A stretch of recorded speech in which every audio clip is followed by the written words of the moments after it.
ഇന്ന് ഒരുപാട് പണിയുണ്ടായിരുന്നു. ഏട്ടനെ വിളിക്കാൻ പറ്റിയില്ല.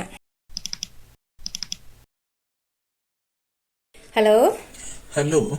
ഏട്ടാ. ഇന്ന് എന്താ ലേറ്റായി? ഏട്ടാ ഇന്ന് ലേറ്റായി.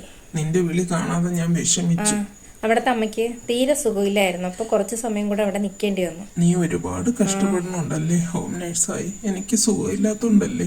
അതൊന്നും സാരമില്ല ഏട്ടാ, ഞാൻ സന്തോഷത്തോടെ തന്നെയാണ് ചെയ്യണത്. മനസ്സിന് ഒരു സുഖവും ഇല്ലടി. നീ ഒന്ന് വരൂ. ഏട്ടൻ മരുന്ന് കഴിച്ചാ? മരുന്നൊക്കെ കഴിച്ചടി. ഞാൻ നാളെ അങ്ങോട്ട് വരണുണ്ട് ഏട്ടാ. നീ വാ. ഹോസ്പിറ്റലിൽ പോണ്ടേ? നീ ഒരുപാട് കഷ്ടപ്പെടുന്നു. ഒന്നുമില്ല ഏട്ടാ, നല്ല സങ്കടം. അങ്ങനത്തെ സങ്കടമൊന്നുമില്ല.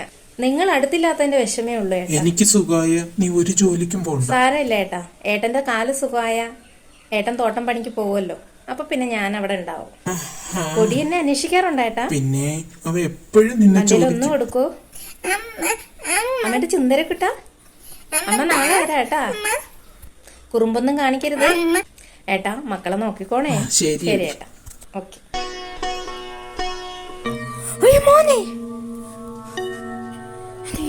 എന്തൊരു സ്വപ്നം ഇത്. വീട്ടിലൊന്ന് വിളിക്കാം.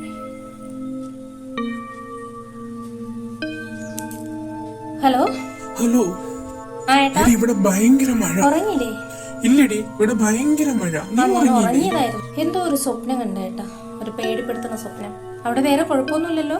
ഇല്ല, ഭയങ്കര മഴ. എന്തോ അപകടം വരും പോലെ തോന്നുന്നുണ്ട്. ഭയങ്കര മഴയാണ്. ഇവിടെയും ചെറുതായിട്ട് എന്തോ മനസ്സിനൊരു പേടിയടി. വീട്ടിലൊക്കെ വെള്ളം കേറും. നല്ല മഴയാണോ?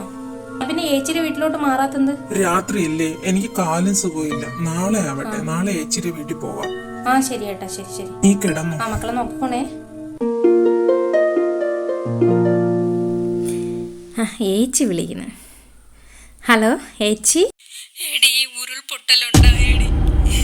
നമ്മുടെ മലയിൽ നിന്ന് ഉരുൾപൊട്ടി വന്ന് അവനും പിള്ളേരും എല്ലാം പോയടി. നമ്മുടെ വീടെല്ലാം മണ്ണിലടിയിലായി. അവന് കാല് സുഖമില്ലാത്തതല്ലേ, അവൻ ഇറങ്ങി ഓടാനും പറ്റിയില്ല. മരണത്തിലും വിടാതെ അവൻ മക്കളെ പിടിച്ചിട്ടുണ്ടായിരുന്നേടി. നമ്മുടെ വീടും മണ്ണിലടിയിലായി. ചേച്ചി സമാധാനമായിട്ടിരിക്കണം. ഞങ്ങൾക്ക് എന്ത് സമാധാനമാണ്?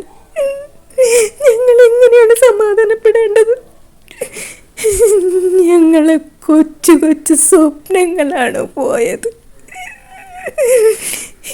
എന്റെ പൊന്നു മക്കളാണ് പോയത്. എന്റെ ജീവനാണ് പോയത്. ഇനി ഞാൻ ആർക്ക് വേണ്ടിയാ ജീവിക്കണേ? ഞങ്ങൾ ഒരുമിച്ച് കൂടി സ്വപ്നം കണ്ട ഞങ്ങളുടെ വീടാണ് കവർന്നെടുത്തത്.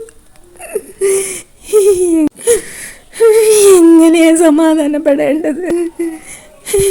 എൻ്റെ പൊന്നു കുഞ്ഞിനെ പോലും തന്നില്ലല്ലോ. എൻ്റെ പൊന്നു മോനെ പോലും എനിക്ക് കിട്ടിയില്ലല്ലോ.